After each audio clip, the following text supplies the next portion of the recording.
नमस्कार, स्वागत है आप सभी का। आप देख रहे हैं एनएमएफ न्यूज। आपके साथ मैं हूं नमता चौधरी।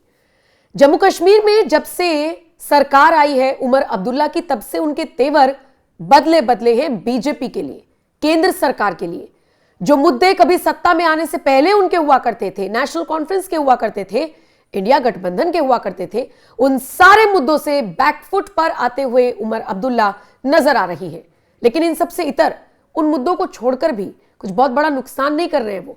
इनफैक्ट जम्मू कश्मीर की जनता के लिए, जम्मू कश्मीर के विकास के लिए जितने कदम उमर अब्दुल्ला केंद्र की मदद से उठा रही हैं वो बेहद सराहनीय है। मतलब मोटे मोटे तौर पर उमर अब्दुल्ला के कार्यकाल को और कामकाज के तरीके को देखते हुए आम जनता कह रही है कि ये केजरीवाल वाली गलती नहीं कर रही है कि सीधा एलजी से पंगा ले लिया तो फाइलें रुकवा दी जाएंगी, जी फाइलों पर साइन नहीं हो रहा है, ये सब चीजें वो नहीं कर रहे हैं। वो चाहते हैं कि अगली बार भी वो सत्ता में आए और इसीलिए वो काम कर रही है। काम कर रही है केंद्र सरकार की मदद से, काम कर रही है उपराज्यपाल की मदद से। और आपको जानकर बड़ा ताज्जुब होगा कि कई ऐसे मुद्दे भी सामने आ जाते हैं, पत्रकार उनसे सवाल पूछ लेते हैं जो इंडिया गठबंधन के सबसे अग्रेसिव मुद्दे हैं बीजेपी को घेरने के लिए। और दिलचस्प बात यह है कि उमर अब्दुल्ला उन सारे मुद्दों को दरकिनार कर दे रही है।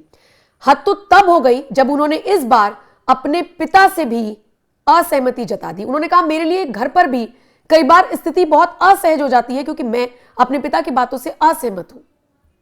आखिर मुद्दा क्या था? किस मुद्दे पर एक बेटे को यह कहना पड़ गया कि मैं अपने पिता से असहमत होता हूं और ऐसा नहीं हो सकता? मतलब फारूक अब्दुल्ला जो भी बयान देते हैं बीजेपी को लेकर या कह लीजिए ईवीएम को लेकर, उमर अब्दुल्ला उससे इत्तेफाक नहीं रखते। उमर अब्दुल्ला का सीधे सीधे तौर पर कहना है कि ईवीएम कैसे हैक हो सकती है, मैं इस बात को नहीं मानता, मैं इस थ्योरी पर विश्वास नहीं करता। मेरे पिता भी यह बात कहते हैं और मैं उनसे असहमत हूं और इसीलिए घर पर भी मेरे लिए यह स्थिति असहज हो जाती है। इसके अलावा उमर अब्दुल्ला ने डायरेक्टली और इनडायरेक्टली अपने ही गठबंधन को घेरना शुरू कर दिया। उन्होंने सीधे तौर पर कह दिया कि यह गठबंधन मजबूत नहीं है।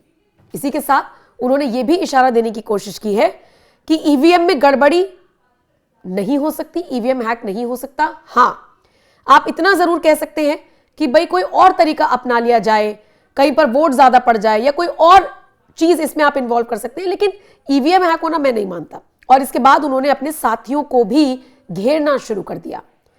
उमर अब्दुल्ला ने एक इंटरव्यू में क्या कुछ कहा, आइए उनका बयान मैं आपको पढ़कर बता देती हूं। उमर अब्दुल्ला कहते हैं, मैं ऐसा नहीं मानता कि ईवीएम में किसी तरह की चोरी होती है। यह बात मुझे घर में भी परेशानी में डालती है क्योंकि मैं अपने पिता से असहमत हूं। वो सोचते हैं कि ईवीएम हैक होती है। हो सकता है कि चुनाव में छेड़छाड़ की जाती हो या मतदाता सूची में बदलाव किए जाते हो, लेकिन हैक होने से मैं सहमत नहीं हूं। यह कहना है उमर अब्दुल्ला का। आगे वो कहते हैं, ईवीएम पर सवाल उठाए जाते हैं लेकिन मैं मानता हूं कि उनमें आप छेड़खानी नहीं कर सकते हैं और ना ही उनके जरिए वोट चोरी हो सकती है, लेकिन चुनाव को दूसरे तरीके से प्रभावित किया जा सकता है। एसआईआर को लेकर राजनीतिक दलों की चिंता जायज है, यह उन्होंने कहा। लेकिन इसी के साथ उन्होंने यह भी कहा कि इसे दूर करना चुनाव आयोग की जिम्मेदारी है ताकि पूरी पारदर्शिता सुनिश्चित की जा सके। आगे वो कहते हैं कि इंडिया गठबंधन जीवन रक्षक प्रणाली पर है, यानी लाइफ सपोर्टिंग सिस्टम पर है। कभी कभार कोई ना कोई हमें झटका देता है तो हम फिर से उठ खड़े होते हैं, फिर दुर्भाग्य से बिहार जैसे नतीजे आते हैं और हम फिर से पिछड़ जाते हैं और फिर किसी को हमें संभालना पड़ता है। उमर अब्दुल्ला का यह बयान साफ बताता है इंडिया गठबंधन में क्या क्या कमियां हैं, इंडिया गठबंधन को कैसे अपने मुद्दों को मजबूत करना होगा। ऐसे मुद्दों पर बात करनी होगी जो जनता से सरोकार रखते हो, ना कि सिर्फ हवा हवाई राजनीति से प्रेरित। इन सब में अब कुछ नहीं रखा। और सच मानिए, सच जानिए, उमर अब्दुल्ला बहुत ही ज्यादा समझदारी से काम ले रही हैं। अगर उन्हें अपने पिता का भी विरोध करना पड़ रहा है क्योंकि मुद्दे क्या सही हैं, क्या गलत हैं, आम जनता अब इन्हें समझने लगी है। ऐसे में आंख बंद करके सिर्फ एक ही मुद्दे पर बोलते चले जाना, यह अब जनता को बिल्कुल नहीं पच रहा। उमर अब्दुल्ला इस बात को समझ गए हैं। उमर अब्दुल्ला ने एक और दिलचस्प बात कही। एक इंटरव्यू में पत्रकार ने उनसे सवाल पूछ लिया कि हार का कारण या इसी तरीके का एक सवाल पूछा गया। उमर अब्दुल्ला बीजेपी की तारीफ करते हुए नजर आए और उन्होंने क्या कुछ कहा, आपको ना एक एक शब्द को ध्यान से सुनना चाहिए।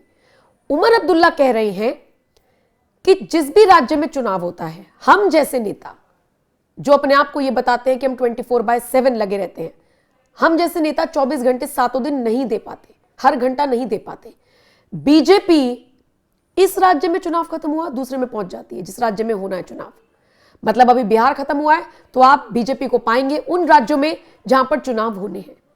हम लोग ये नहीं कर पाते, हम लोग पहुंचते हैं चुनाव से 2 महीने पहले।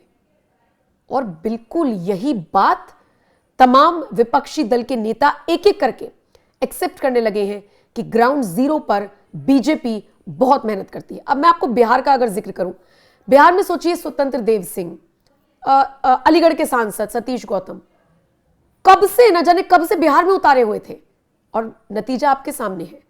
और यही बात उमर अब्दुल्ला समझ रहे हैं, वो यही बताने की कोशिश कर रहे हैं कि मेहनत ऐसे की जाती है जैसे बीजेपी कर रही है, हम लोगों की तरह नहीं। फला राज्य में चुनाव है, 2 महीने पहले पहुंच गए, 1 महीना पहले पहुंच गए।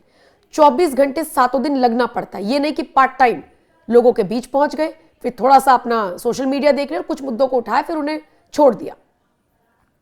उमर अब्दुल्ला इसीलिए ईवीएम वाले कॉन्सेप्ट पर बात नहीं कर रहे और ना करना चाहते, और अगर कर भी रहे हैं तो इस कॉन्सेप्ट को गलत बता रहे हैं कि मतलब ईवीएम कैसे हैक हो सकती है। आप तरीकों को चलिए आप मान सकते हैं, लेकिन हैक, इस बात को पूरी तरीके से दरकिनार करते हुए उमर अब्दुल्ला नजर आए हैं।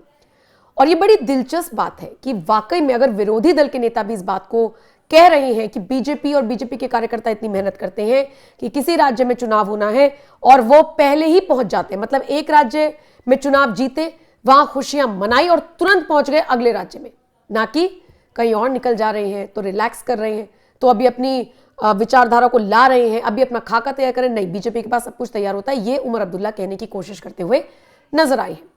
बाकी इंडिया गठबंधन को तो लाइफ सपोर्टिंग सिस्टम पर उन्होंने बता ही दिया है। उनका सीधे सीधे तौर पर कहना है कि वो तो जी ही इसी पर रहा है इंडिया गठबंधन। अब ये जिस तरीके के बयान है ना, और वैसे भी जब से ये सीएम बने हैं ये कांग्रेस को ज्यादा तवज्जो दे नहीं रहे हैं, जम्मू कश्मीर में भी और पूरे इंडिया गठबंधन में भी आप देख ही रहे हैं क्या हालात मचे हुए हैं। बिहार में चुनाव हारने के बाद तो इंडिया गठबंधन के और ज्यादा बुरे हालात हैं। अब ये कब तक चलेगा, क्योंकि और भी राज्यों में चुनाव होने हैं, ये कब तक खिंचेगा ये देखने वाली बात होगी। लेकिन आम जनता को जो चीज सुननी थी वो उमर अब्दुल्ला कहते हुए नजर आए हैं। उमर अब्दुल्ला के इस बयान पर जिसमें वो कह रहे हैं कि वो अपने पिता से भी सहमत नहीं है, आपका क्या कुछ कहना है? आप अपनी राय कमेंट करके हमें जरूर बताएं। बाकी अपडेट्स के लिए आप हमारे बाकी प्लेटफॉर्म्स पर भी जा सकते हैं, फिर चाहे एनएमएफ न्यूज का इंस्टाग्राम हो, फेसबुक हो, या फिर आप हमारी वेबसाइट www.newsnmf.com पर भी जा सकते हैं। बाकी की अपडेट्स आप वहां से भी ले सकते हैं। बहुत बहुत शुक्रिया इस वीडियो को देखने के लिए।